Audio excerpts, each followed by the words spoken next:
तुलसी तुलसी सब कहे, तुलसी बन की घास, हो गई कृपा राम की, बन गए तुलसीदास।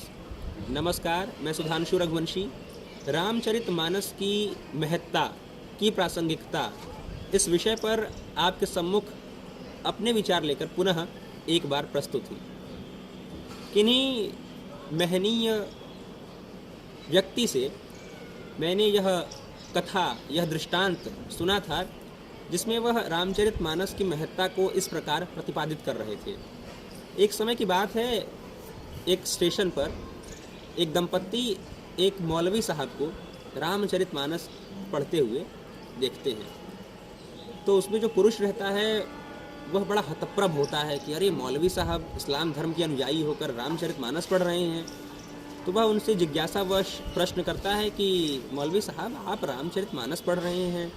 तो मौलवी साहब का उत्तर ज़्यादा आश्चर्यजनक नहीं होता है, क्योंकि रामचरितमानस है ही ऐसी किताब कि रामचरितमानस यही नामा, सुनत श्रवण पाइहि विश्रामा। तो रामचरितमानस के बारे में मौलवी साहब कहते हैं कि हाँ बेटा, बहुत अच्छी किताब है, तुम भी पढ़ो। तो वह पुरुष टाल मटोल की स्थिति में आकर बोलता है कि नहीं नहीं, हमारे फ़ोन पर सब उपलब्ध है, हम पढ़ लेते हैं, और वह आगे बढ़ जाता है।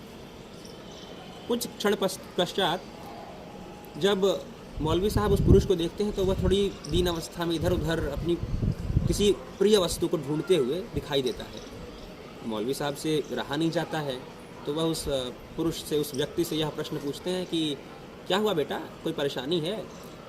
तो वह बड़ी दयनीय अवस्था में आकर बोलता है, हाँ हाँ मौलवी साहब, परेशानी तो है, हमारी पत्नी नहीं मिल रही है जो अभी साथ थी, हम कहीं जा रहे थे।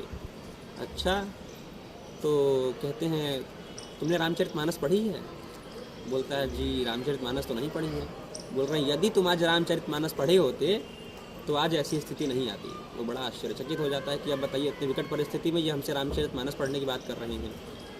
तो वो कहते हैं, अयोध्या कांड में एक चौपाई आती है जब दशरथ के निपुण सारथी और कुशल मंत्री सुमंत्र राम को छोड़कर आते हैं और दशरथ को वहाँ का सारा हाल बताते हैं। तो वे कहते हैं कि प्रिया चढ़ाई चढ़े रघुराई, राम सखा तब नाव मंगाई। अर्थात राम के सखा ने तब नाव मंगाई और प्रिया को यानी सीता को चढ़ाकर तब रघुराई चढ़े।